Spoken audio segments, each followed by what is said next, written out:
Welcome to the BTM Club show in conversation with legends, great people doing great things. And I'm always excited when I am speaking to this lady right here. I'll be honest, I'll be honest, and I'm not ashamed to say I'm a bit of a fan. So when I Oh, hear Annie Domingo, I go all tingly. I get all tingly. I should be so lucky. Welcome, Annie Domingo, to the show. Lovely to see you, darling. It's lovely to see you too, Barry. How are you? I am fine, just sort of like running around like a headless chicken as we get towards the start or opening of our So show. what's new? Now, if you've ever seen any interview with this lady, if you've been fortunate enough, you'll see that her life is always running around. It never stops. It Yeah, never that's it right. never stops. It never stays still.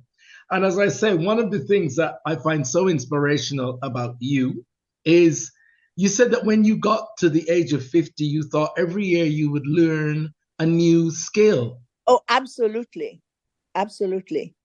So, for her, being 50, she's just starting up, whereas some people think it's time to slow down. So I love that, especially as I've just had a big birthday. And, you I know, know I it. thank you, thank you. But, I think, wow, there's hope yet when you hear things like that. And this lady, as I said, has been one of those that is the foundation stone, the shoulders on which we stand Oh, God. of, of the acting world. And now, come on, don't pretend to be modest. Modest, you know that, right? Well, there are many of us. Well, there are many, but you definitely are one of them. You definitely But are one of them. I would graciously accept that. When did the acting start for you? Ah, acting started for me, would you believe it, 70 years ago. Pardon? I started when I was 4 in Sierra Leone. Do you see this? Every time you speak to her, there's another bombshell. I thought I'd heard most of it. I didn't know that it started as early as 4. So when you Yes, in 70 in years ago, in Sierra Leone, I the first time I went on stage was for a school production, and I was 4 years old. But my parents used to have a radio program, and I started working with them when I was about 6, 7 on radio. And so we went on, and then I did theatre and television there before I came to Rose Bruford in the 60s, 1967. now I, that's the big name that you always talk about, Rose Bruford. That was your training school, was it? was my training school, and it's changed enormously since then. And I now teach there, and I'm one of the governors there. So it's come full circle.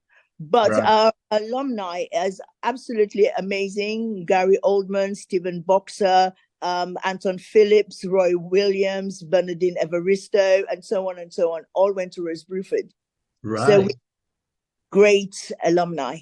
Great alumni. What a legacy of people that have, Yeah, really proved the quality of the schooling, shall we say? Gary absolutely. Oldman, come on.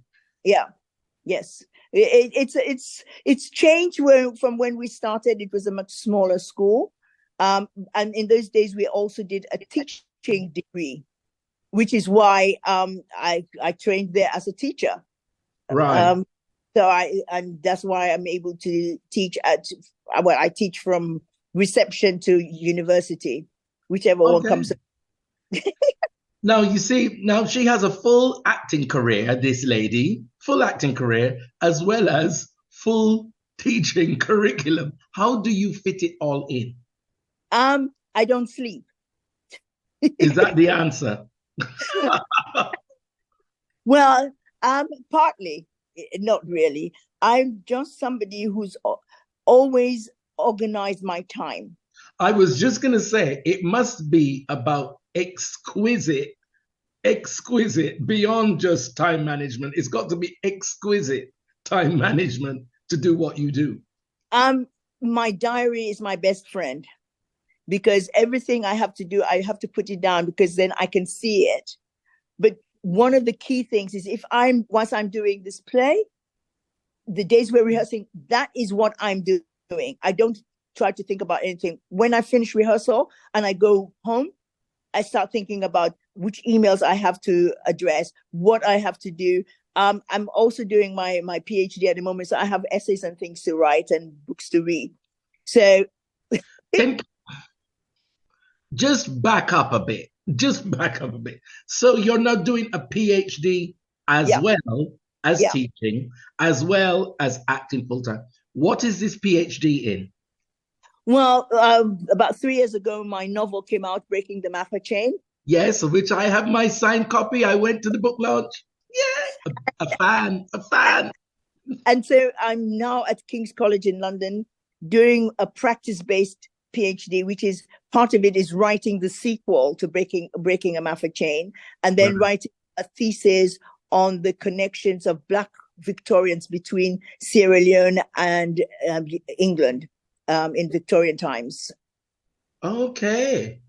So how often do you have to be there? Do you have to be present, or is it online, or how do you manage to fit that in as well as everything else? With the PhD, you don't have lessons as such. You see your supervisors, and I see my supervisor about once every 2 weeks. But at the moment, it's once a month when I will go in, and in between that, there are lots of things that you have to go to and seminars and things. But I also have to give seminars. So I have papers that I have to write. So I've given 2 already at King's and 1 at Senate House, SOAS Library, and so on. So and right, you have to, okay. so it's managing it and choosing what you're going to do and how you're going to do it. And then you have to regularly give in your work, the next chapter and the next chapter and the next chapter. I mean, I keep using the word, I need to find another word. I'll have to consult the thesaurus to find another word, but such an inspiration that you think, well, okay, 74, PhD, teaching, acting. I mean, the energy alone just needed is it's what keeps you young, because the thing about it is that I love theater. It's been my life. And the arts. So whether it's music, because I started off in musicals as well, so whether it's music or theater or television, but it's not just that. I'm interested in how our young people are trained at the moment and how they go through to become professional actors, which is one of the reasons why I teach and RADA and so on. But I also, I'm also a patron or on trustees on several different boards, so that you see how they go to work, how they progress. So I'm the chair of the board at Theatre Peckham. But that's great theatre there, just like Camberwell, isn't it? Theatre. And they also have the academy. So you see the young kids who come through that. And some of them have now gone into the West End and so on. I see the students who are older at Rose Bruford and at RADA and so on. And then I see them going into the profession. So I see them at, I'm on the board of trustees for Sheffield Theatre. So I see what the kind of things that they do there, or the playground theatre in Notting Hill, and so on. So I want a huge, big pile of stuff that I can see how the whirlpool goes and what comes out of it. I was going to say, and as you're actually drawing on all that information. Absolutely. But in actual fact, you're putting it back into the pot to train and teach your students. Absolutely. I think that it is our duty, using the expression that you just did at the beginning, for us to be the shoulders for the next generation to stand on and go further. Yeah. They need the representation.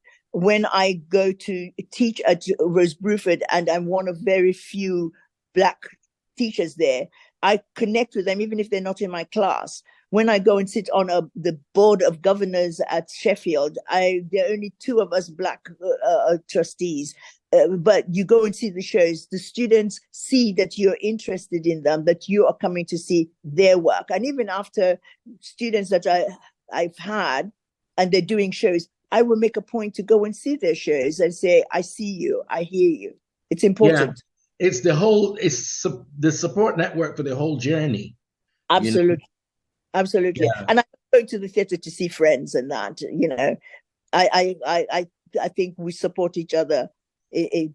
Well, we'll get to that in a minute because I think you girls have an amazing sisterhood when it comes down to you, Martina Laird, Ellen Ellen Thomas, Donna, you know, all of you. It's this sisterhood that I was really quite amazed when I started interviewing all of you, the way you support and push each other's journey, your projects.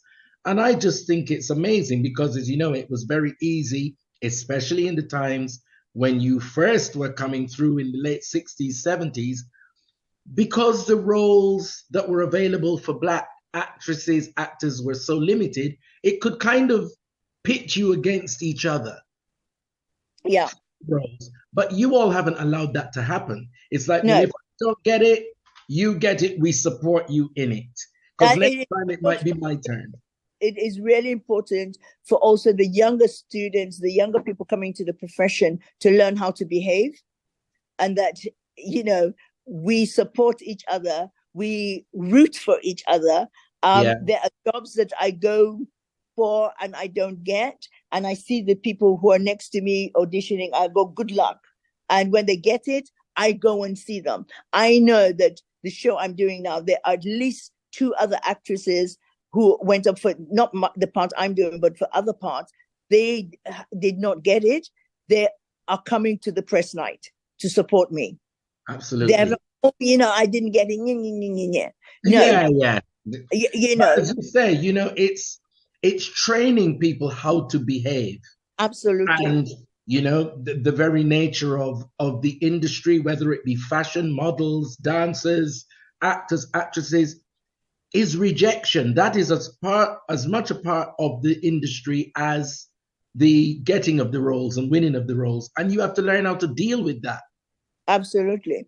And I mean, that is what also why people have mental issues. Yeah. Because if you keep that rejection and you feel, you start getting down on yourself. But if you can celebrate that, you know, this is not my time, it's that person's time, but my time, and they will give me that support. You and you can talk about it. We don't talk about it enough in our business. We don't talk about how much we earn. We don't talk about how it feels when we don't get the part. We don't talk about the journey that we got through. So everybody thinks that it's just them. Yeah, that's the thing. And you realize that in keeping it a secret and keeping everything closed is what really isolates people. Because if people were to express it, then you realize, actually, I'm not the only one that went through that or is feeling that or felt that when it didn't go my way. Yes. And it's okay, you know? Yes. You look like you're at sea. Your camera's going like this. It's just stay. I'm just putting it down. It's just down. Maybe it's because thing. Yeah. So, I mean, unfortunately, the last time I saw you in action was Three Sisters. Oh, gosh, yes. That's exactly. A while back. That was a while back. And I've not been invited to see. I'm just throwing it out there. You're invited to come and see this? I've not been invited to see anything live since, but, you know, I'm just putting it out there. Anyway, where we are now is, tell us about the play that you're in now. Well, this is written by Siana Bangura, who's from Sierra Leone. She's a poet as well as a playwright. And it's about 3 older West African women, one from Sierra Leone, one from Ghana, and one from Nigeria. And it's so great to have a story about West African women, not West Indian women, because there's a few and far between, but to have all of them on stage at the same time. So we have these 3 women, and they all have had their kinds of losses and griefs and problems. But the main journey that we're looking at is the character I'm playing, Fatou, who has moved to Coventry from London and meets these two women in church. And one of them is very sexy and, out there, and the other one, church. But between them, they form a sisterhood and a friendship. And Amma has been doing some swimming, and she believes that with Mami water and all of those things, water heals. And so they're trying to help Fatu to join them swimming to get to be healed by water. Right. And in trying to do that, she signs them up for an open water relay when one of them can hardly swim and the other one is afraid of the water. Right. And this is a journey of how they succumb to the healing. But mostly it's about a friendship and how Black women, these three Black women, support each other. But although it's three Black women, it's written by Sierra Leonean and so on, it sits anywhere in the world. It's applicable to anyone, a relationship to any color, any race, any Absolutely. gender, just about supporting each other. Yes. The main thing about it is that it's on stage and it's all set in, most of it is set in a swimming pool. Well, this is interesting. So how are they doing that? There's no water. A swimming pool with no water. But what we did was we went for several swimming lessons. We had a swimming coach, and it was mostly to look at the language of swimming. So it becomes stylized instead of sort of pretending we're swimming. It's stylized. So the movements are held and more flowing. And it gives you and also fantastic lighting and sound that does that. But there are some videos out there of us in a swimming pool trying to swim, and I'm not the greatest of swimmers. So there you go. And we have to walk around part of the show in these swimming pools, not bikinis. I will have you know. One piece, okay. A one piece, but it's supposed to be three women of all over 50, and all in different shapes, different sizes, wanting to find out who they are. Yeah, they are, and so it's great. And with Kalina and Evelyn, and it's been great. And of course, I mustn't forget our Sam, who plays Danny, a young white boy who's our instructor, and who they tease a lot and teach. So obviously they've had to pull out all the stage tricks to create this swimming pool ambience on stage. Yes. It's a wonderful set with different levels and so on. And we have to keep on the illusion of when swimming pool, but also it's the same space that we have in Blessing's house or Fatu's house or the church and so on. So it's a lot lots of scenery moving and So we've just been having our tech, and tonight is our first night. And much as we've been rehearsing, the technicians also have needed to do a lot of rehearsals just for timing and things like that. And also to be safe, because it's supposed to be a swimming pool, it's quite deep. So you got to be careful how you get in and out and so on. Right. So, yeah. All right. So it's actually staged, and it's got the swimming pool as a deep space that you can step down into. Yes. Okay. Yeah. So what is the play called? It's called Swim, Auntie, Swim. And there's these three aunties, and we talk about being an auntie, and Danny becomes he calls us auntie. He calls us Auntie Blessing and Auntie Fatu. And so, okay. So we just look at what it is to be an auntie. Yeah. All the things under the umbrella of being auntie, all the roles, to the nephews, the nieces, to your own children, to everything, it's in the community even, I guess. Yes, it's that whole thing about the aunties, what we talk about when we say it takes a village to bring up a child. Because Yeah. with the aunties and the uncles, uh, you know, but the So aunties the rule. opening night is Tonight, our first preview tonight, and our press night is on Thursday. okay. That's So the big one. yeah, we're there, and it's that moment where you go take a deep breath for the audience to come in and just for them to enjoy what we're doing. We've worked Yeah. hard at it. So where is the play showing? Because it's not in London at the moment, is it? At the Belgrade Theatre in Coventry. Coventry. Yeah, Coventry, that and guy's Coventry. Us yeah, in London, we're being neglected yet again. we, With, London has a lot, I but we mean, want more. and thank God, at the moment, you go into the West End and there are several plays that Oh yeah. are black plays or with black characters in it. Because there was a time when you could go months and you'd be lucky if you would see one show that's about a black character or has black characters in it. I mean, I know that we should talk about diversity and all of that, but as a black actress, that's my first diversity that I care about. Well, naturally, you Yeah. know, and But I mean, you will understand what the diversity really means. So even yes, when people are brandishing the term around liberally, you're saying, yes, well, it's always being talked about and spoken about. But in actual fact, at the time, there wasn't much diversity. exactly. So I know that there's diversity with sort of LGBTQ, there's with physical and mental issues and that. Yeah. When it comes to it, we have to say, well, where are we? Because it's very visual if you're absent.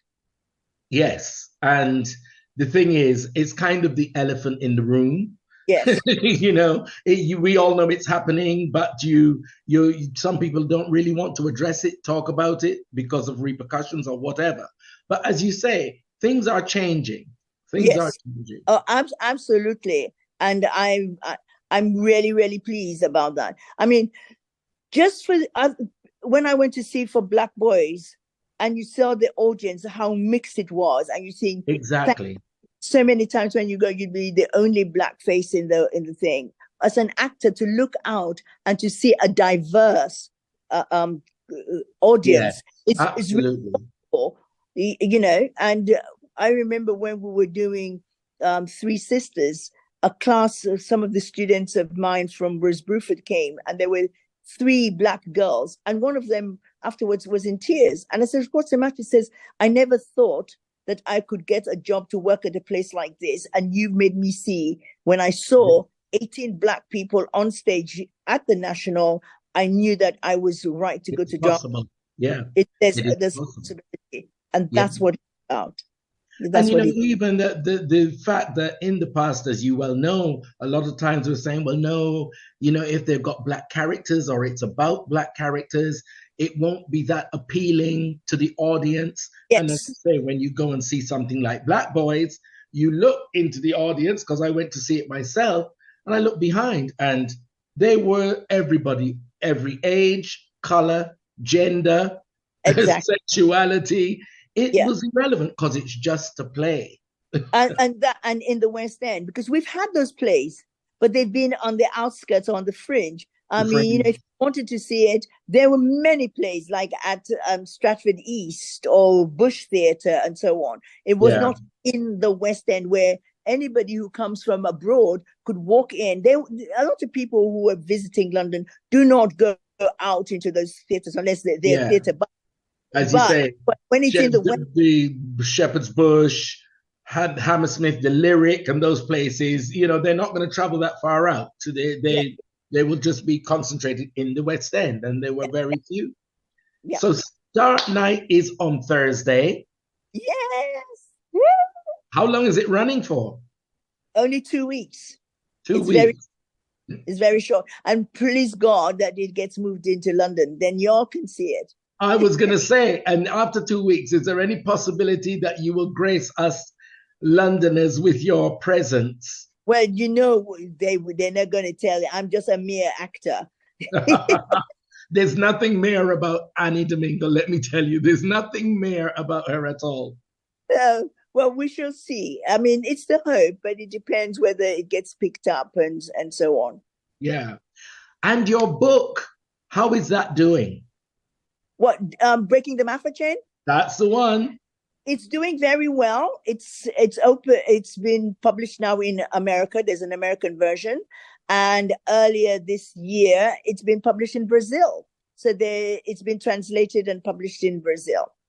Fantastic. So doing very well. I went to a conference in Ghana and another one in Berlin where it was being sold. It's being sold in South Africa and Kenya and so on. So yeah, it's doing well. All we can say to you is congratulations and just keep breaking that. Well, the glass ceilings don't even apply to Annie Domingo anymore. So no. She breaks them all. What I want to do is to keep working till, I don't know. I don't have age is but a number. I just feel that so long as your brain is working, because even if something happens to me physically, if my brain is working and my mouth is working, I can still be doing things. Absolutely. And I mean, talking about your son and his disability, you can see you pulled the whole family through all of that.